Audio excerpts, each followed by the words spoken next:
I don't know if you remember, but I told the story last year. We've done this series, Angry Planet. We've now shot 49 of them. Many of them were shot on volcanoes.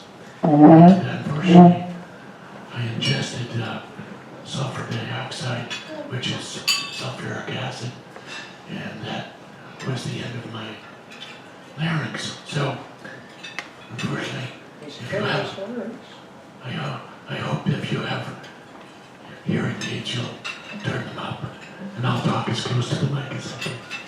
Can you hear me? Can you hear me? Yes. Okay. We had a lot of interest in extreme weather in our series, and we did. I think we filmed 5 hurricanes. We filmed several times in Tornado Alley in Oklahoma, Texas. We filmed an episode called Highway to Hell, and we also filmed an episode on Waterspouts, and it was one of our marine episodes. We filmed several others. We rounded Cape Horn and did a show on the Southern Ocean. And since then I've been not filming, but part of some extreme weather around here. I was caught in some serious big thunderstorms last year up on the North Channel. And on Lake Muskoka, I now have a trailerable sailboat. So I trailered around Ontario and took it to the North Channel and Lake Muskoka last year. And this year I think I'll take it to Lake Erie and explore that lake, which few sailors from around here ever bothered with, but I'm glad I tried. So, I luckily found out that we have a sailor here, as you heard, who has a very interesting story about his own experiences sailing in a waterspout. So after the film, we'll bring him up and he'll tell you the story of the first person experience of with a waterspout, which I've heard, and it's pretty radical. But first, here's our show. As you may remember from last year, if you were here, this is the version that was shown on television. So it does have 3 breaks. They're about, I think, 30 seconds long for commercials. So you don't have to watch commercials. You do have to sit through 30 seconds of black notifications. So that's all for now. Let's run it. And if you just hit the space bar, it'll start. There it is. We hope.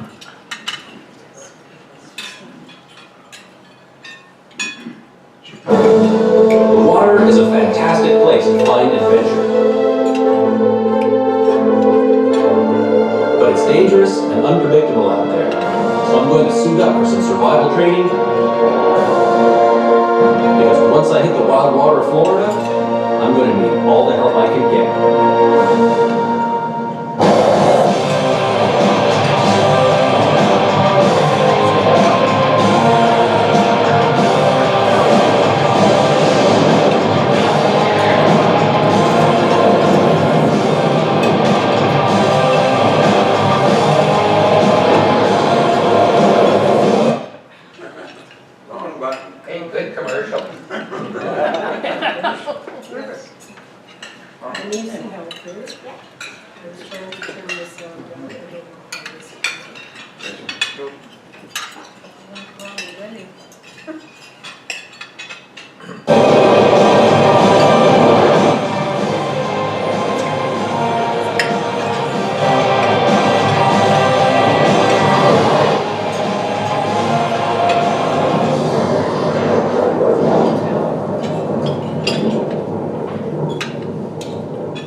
Journey takes me to the Florida Keys, where every year about about 400 waterspouts are reported.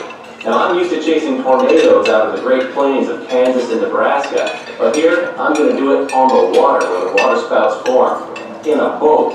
I don't know of anybody who chases waterspouts intentionally out on the water. We're going to give it a shot.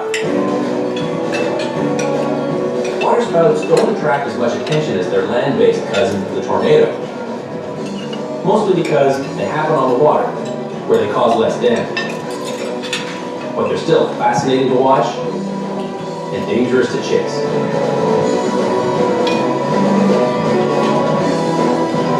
Imagine encountering this in a small motorboat. So before I left for Florida, I got some water survival training. The Durham Regional Police Marine Unit took me out to the often treacherous waters of Lake Ontario and drilled me in water survival and rescue techniques. Waterspouts aren't just a tropical phenomenon. The Great Lakes get their share of twisters too.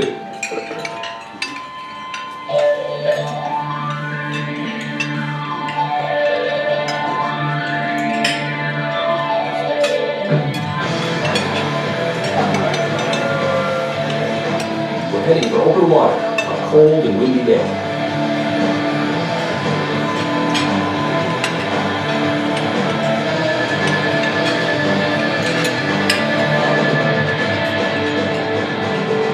Officers use the trip out to practice pacing maneuvers. Then, they simulate a sinking ship emergency. Clear there! Yeah, get cool as a bit.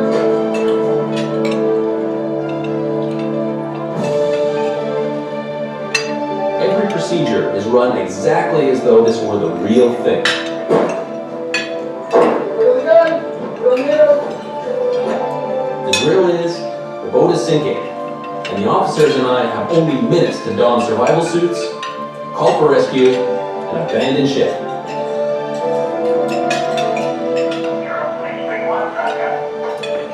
Repeat, this is an exercise. It's a big day. The boat is taking on water. We're preparing to obey the ship. Our position is north, 43 degrees. 27 minutes, 0.013 seconds. Rush off clear.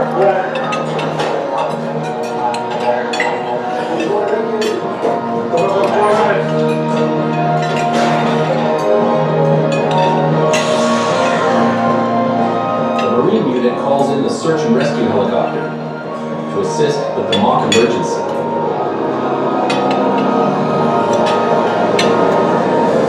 We're going to come off our port stern area.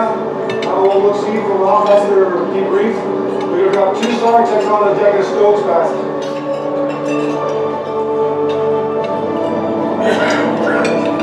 Air support is a vital part of marine rescue.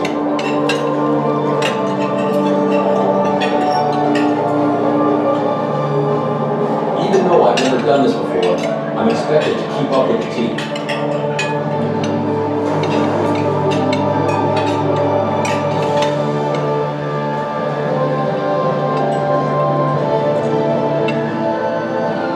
With these survival suits, you can last hours out in the cold water. The SAI chopper drops 2 divers in the water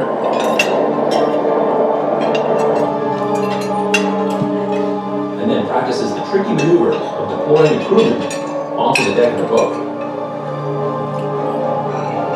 The SAR helicopter crew makes this look effortless, but this is a dangerous maneuver.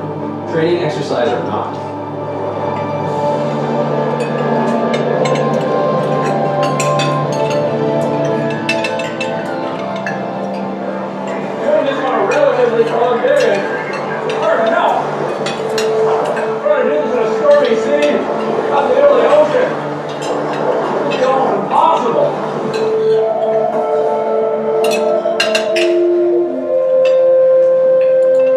Experiencing the challenges of this training makes me realize how vulnerable I might be out on the open ocean.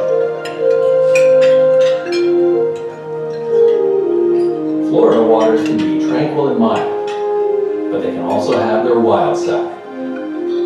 A lot of what happens here happens on the water, and the Sunshine State has plenty of it. Hundreds of miles of coastline, rivers, lakes, and and the world-famous Everglades.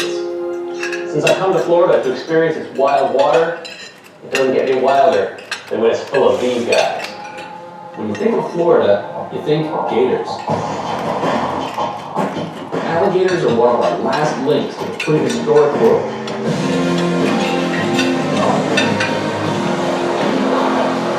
Although they're not quite the swamp-stalking, eating machines of legend, they're still not to be messed with.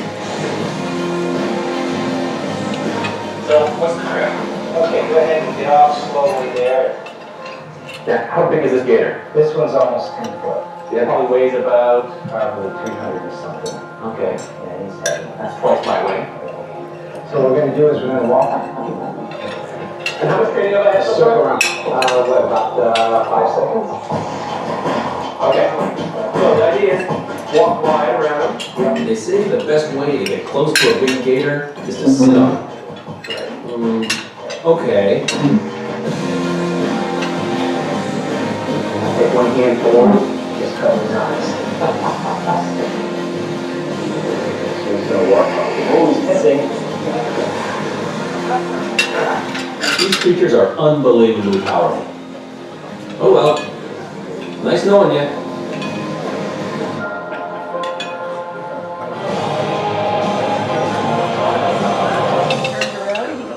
Some people are not.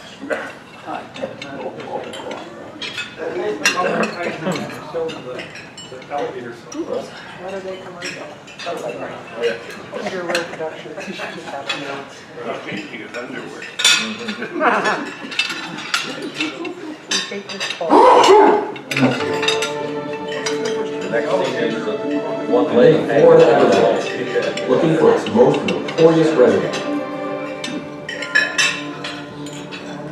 Okay, so this morning, we're going after the alligator. And of course, the preferred mode of transportation here in the Florida Everglades. This is going to be loud.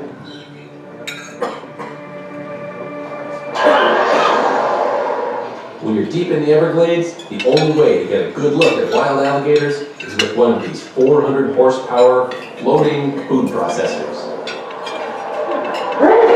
These machines seem to be equal part boat, hovercraft, and leaf blower. That's it.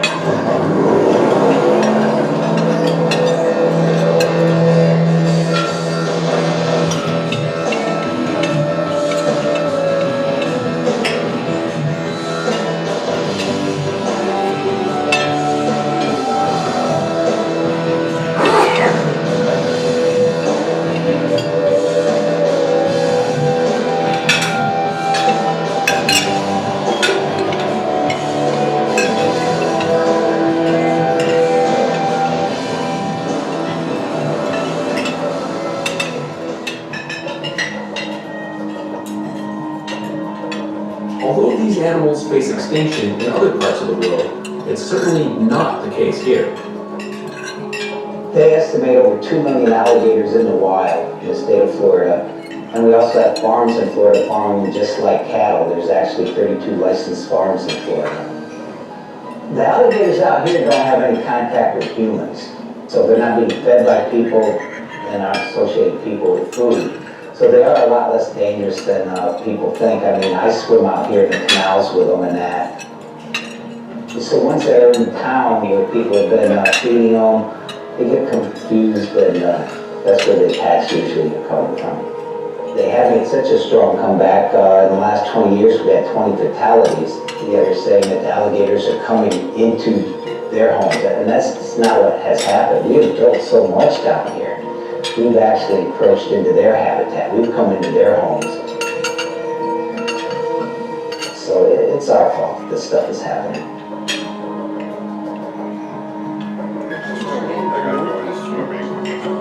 The gators of Florida are fascinating to get close to. But now, I've got a strange weather phenomenon to chase. On my first day of the hunt, I luck out before I even get the boat in the water.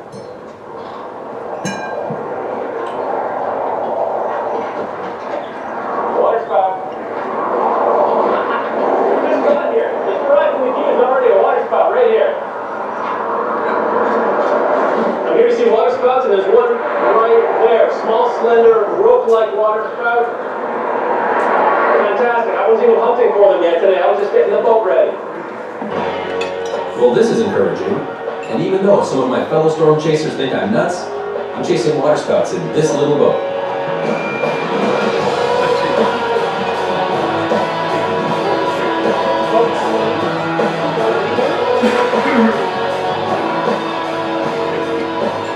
Well, with skies looking like this, can I find any more spouts?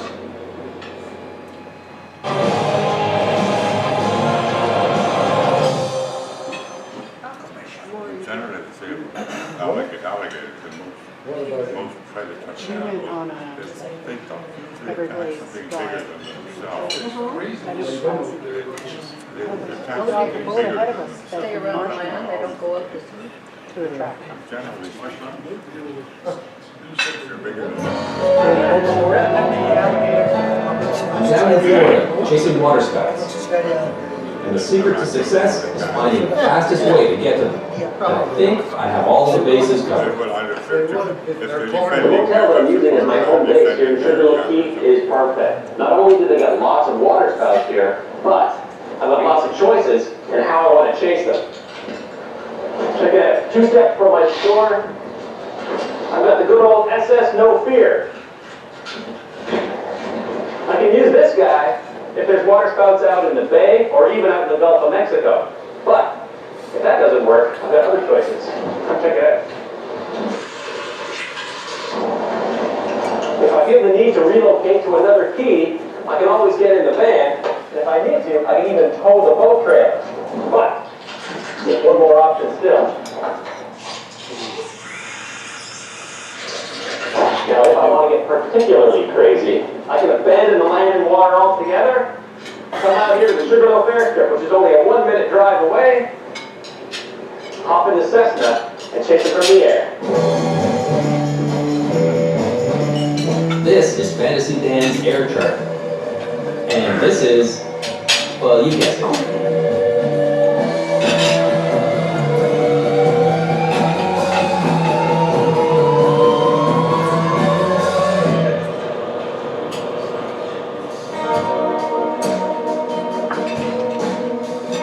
Dan takes me up high over the keys to familiarize me with the area and, if we're lucky, maybe see a spout from 1,000 feet up.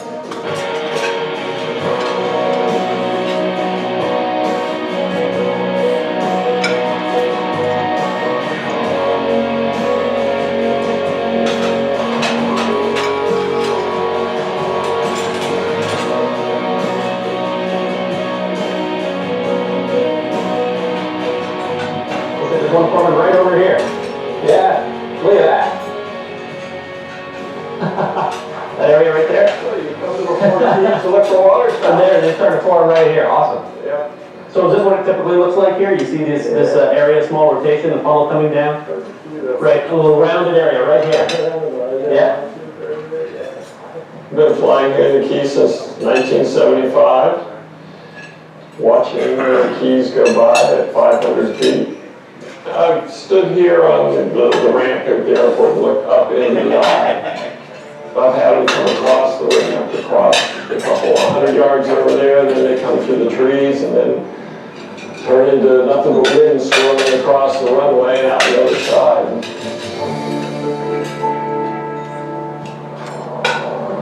There's basically 2 peaks in the day for waterspout activity.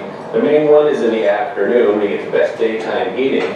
And the other, oddly enough, is early in the morning. So here I am, first thing, still dark, heading down to the boat. Gonna try and catch one of these early morning waterspouts. Although I'm definitely not a morning person, I'm sure glad I didn't miss this spectacular sight.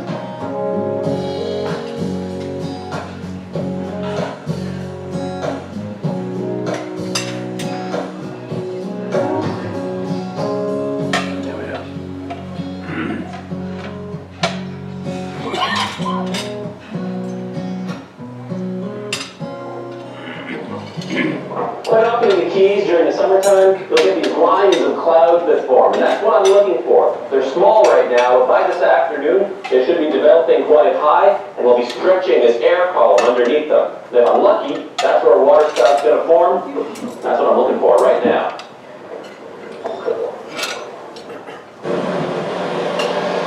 You would think that storm chasing from a boat would be pretty easy.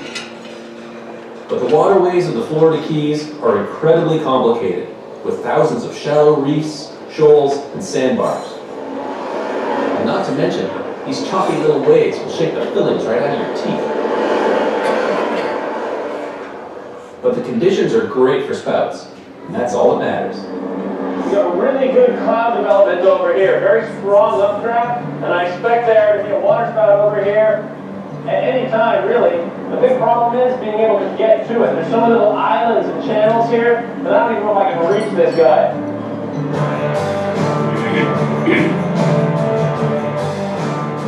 It seems to be an endless cycle of motoring here and there and getting nothing. It's very frustrating, because I know they're out here somewhere. And one day turns into the next. Waterspout chasing is a lot like big game hunting or fishing. Spend a lot of time waiting and waiting and waiting.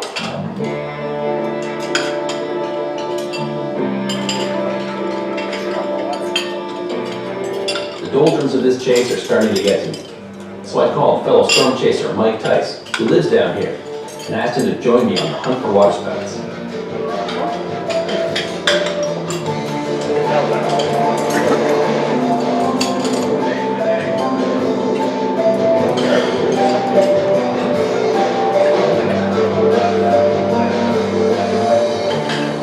This cloud pattern here is looking pretty good. I'm cautiously optimistic about it. There's a good chance that we'll get some spin, some rotation coming up.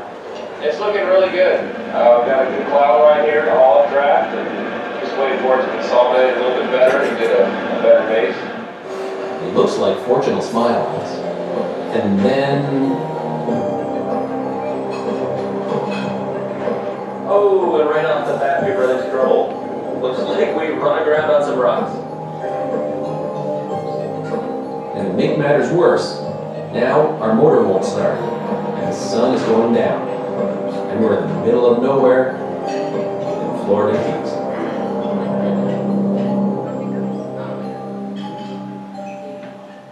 Got a commercial. What else is always good to have said?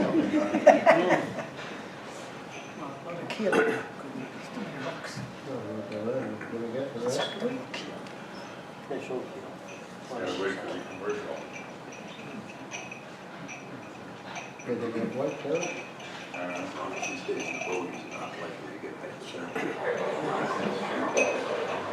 So Mike, glad you come along with the chase. Yeah, thanks for having me along. Yeah, you're definitely glad to have you here, because now I got two sets of legs to push this boat, not just one. Well, here's the latest update on the waterspout chase. My friend Mike Tice has come down from Homestead, Florida, to come and join me today. And we were out, had some pretty good looking storms, but no waterspouts. And then the engine failed. We've got a dead starter motor. Sun is going down, and Mike and I are now pushing the boat back. This should take till, well, hopefully not until dawn. Of course, one issue is dusk is when sharks come out to feed, so I'm a little paranoid about that.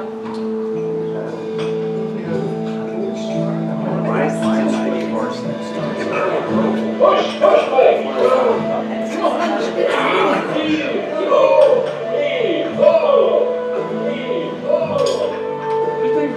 Oh, this is great. I love this place. Pushing the boat in the dark. In the Gulf of Mexico. The good thing is, we're able to phone a marina and get hold of the guy with the boat. So he's going to try and tow us in, hopefully. I think we're making progress. It's looking a lot better now. We're going to get back to this point. But it was quite a journey. Maybe boats and I were just not made for each other.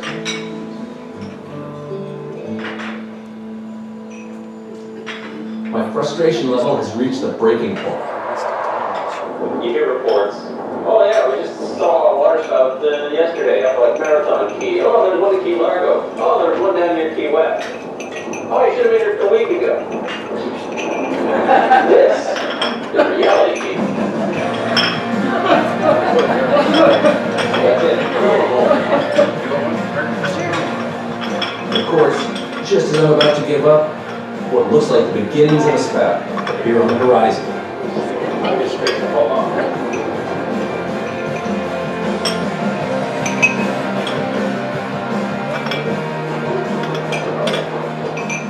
Okay, looks like we got some good conditions here. If my predictions are right, we might have a waterspout or two here any minute.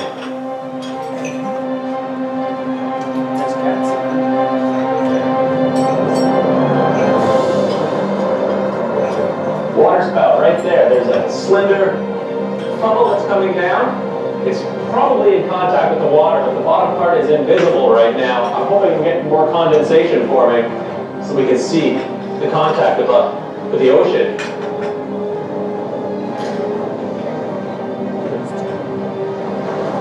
Another one forming here, possibly. Perfect setup. This is amazing. We got one waterspout over here, it's been quite persistent, and then another one formed right over here. It's very slender, two at once. Look at that. That is nice. It'd be pretty scary if you were in a boat underneath that. I want to be there with my boat right now. There's two well-defined spray rings right now, so both those spouts are definitely fully in contact with the water. I wish I had the boat out there.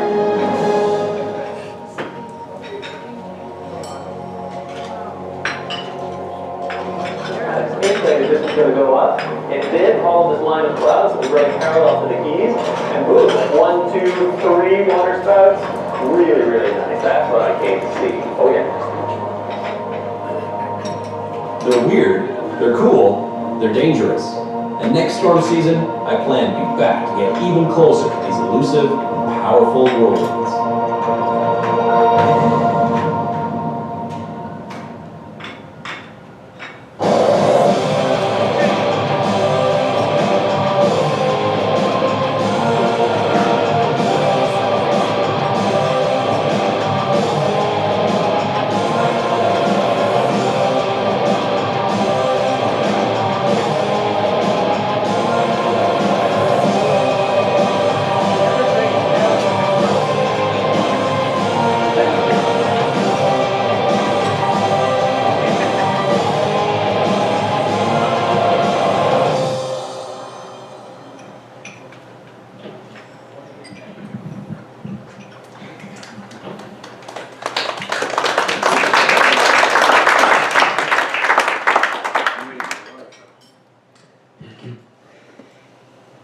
Here's an update on Sugarloaf Key. Sugarloaf is just north of Key West. It's the first key north of Key West. So at the very southern end of the Keys. And in the big hurricane in October, it was dead center. Got wiped out big time. I think that hotel, we were in there where the boat was, and the airstrip that was near there, maybe the plane, I don't know, were wiped out by that big hurricane, so it doesn't exist anymore. I'm sure it'll be rebuilt.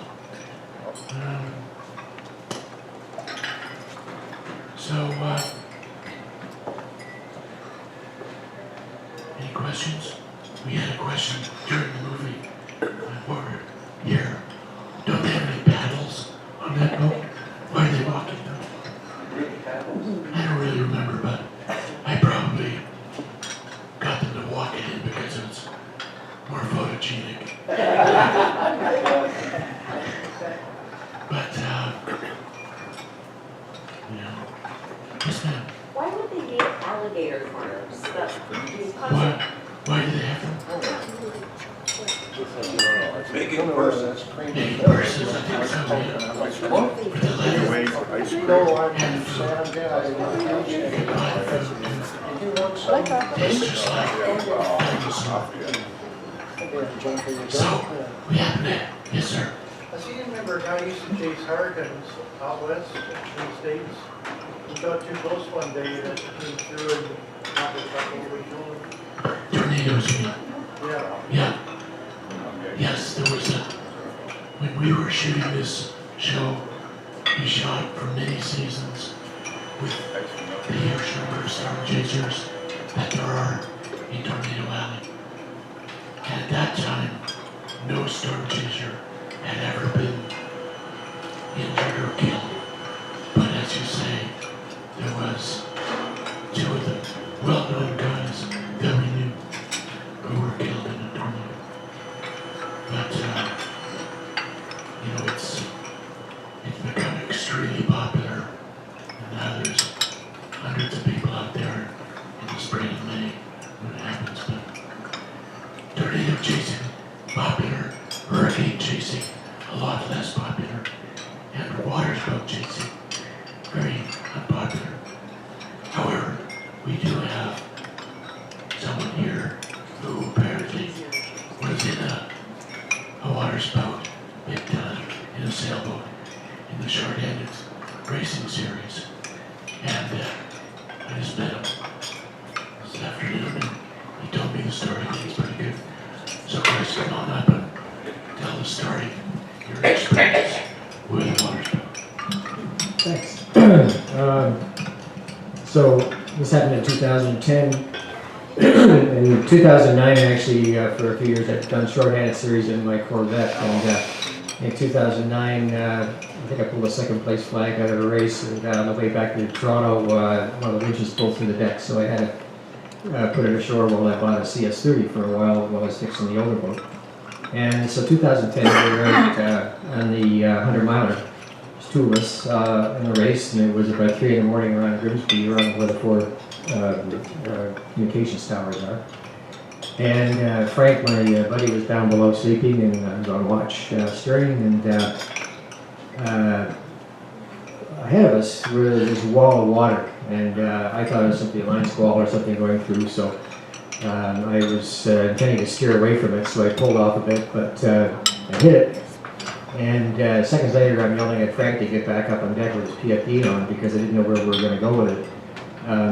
The water was so intense I couldn't see, I could just see the binnacle rose, the compass spinning. We went around twice, and the water was so intense I couldn't, basically, if I'd held my hand here, I couldn't see it. There was just so much water in here. And basically, the spin is the same as a large system when it's very concentrated, so I was trying to feather the boat between knocking over and getting knocked back the other way. And I managed to just, because it was a CS30, had a long keel as opposed to the Corvette's longer keel. I think it was spinning or more or less rotating on the keel. And so before we went in it, there was another boat in the race, probably about a quarter mile behind me. I remember looking at the bow lights just before the lights went out of mine. So best I can tell, we went around twice. You're getting pretty active at that point, so I'm not entirely certain, but I was just fighting the boat all the way around, and then we popped out. Just before we popped out, I remember the sort of pitching forward a little bit, and I found out later that waterspout's an extreme low pressure area, so it actually pulls a bowl of water up. So in fact, when you come out, you're actually going downhill. And literally spat us out, and when it came out, we were about 100 yards nose to nose of the boat that had been a quarter of a mile behind me a few minutes before. So really threw us for quite a distance. Now I have no idea how big it was because the water at 3 in the morning in a pretty dark sky, I don't think there was much moon that night, basically was right through the bow lights illuminated some of it. That's all I could see. So if you saw those images, you could see there's a big splash area around the bottom of the water spout, so that's probably what I was seeing. So I have no idea how concentrated it was, and I'm pretty sure I was well away from the core of it because if I was in the core, then probably I wouldn't be talking to you today. Anyway, it took me 2 years to figure out what the heck that was. I mean, I was thinking about it for a long time. I thought that was quite the line squall. One December night, I woke up, sat bolt upright in bed. He said, well, that's got to be what that was. I did a little research, and everything that I remember from it was, in fact, what it was. So you can get into these things and survive, but I don't recommend it. So, anyway, that's my story. Thank you, Chris. I presume you were not under sail. Yes, absolutely, full sails. We're racing. Full sail. Oh my God. That's incredible. Well, I'm glad you made it out. I'm glad you I'm made only it. 26, so it had no impact on me. I'd like to thank Peter for sharing his video, his movie with us again. You do very, very, very good movies. So we look forward to having you again, I hope. Since you said, how many have you done? 49? 49. So we've got lots and lots of topics. And just a small token of our appreciation, yet again, for being here. Please, Peter has a couple more comments.